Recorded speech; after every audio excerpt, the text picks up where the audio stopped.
యువత రాజకీయాల్లోకి రంగప్రవేశం చేసినప్పుడే దేశ భవిష్యత్తు బాగుపడుతుందని రాజ్యసభ సభ్యులు ఆర్ కృష్ణయ్య పిలుపునిచ్చారు. హైదరాబాద్ బర్కత్పురాలోని బీసీ విద్యార్థి సంఘం ఆధ్వర్యంలో నిర్వహించిన తిరంగా ర్యాలీలో ఆర్ కృష్ణయ్య ముఖ్య అతిథిగా హాజరయ్యారు.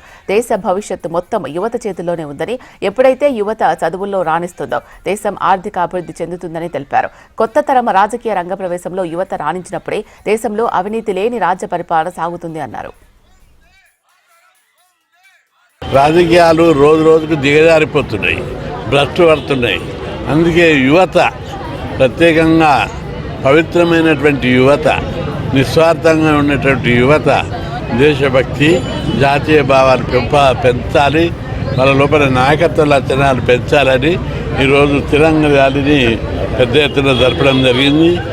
నేను యువతకు విజ్ఞప్తి చేస్తున్నా, రాజకీయాల్లో యువత రాకపోతే ఇంకా దేశం దిగజారిపోతుంది. అందుకే యువతరం మొత్తం రాజకీయాల్లోకి రావాల్సిన ఆవశ్యకత నేడు ఏర్పడ్డది. ప్రధాని నరేంద్ర మోడీ కూడా కొత్త నాయకత్వం రావాలి, ఈ దేశానికి కొత్త రక్తం రావాలని ఆయన ఆశిస్తున్నాడు.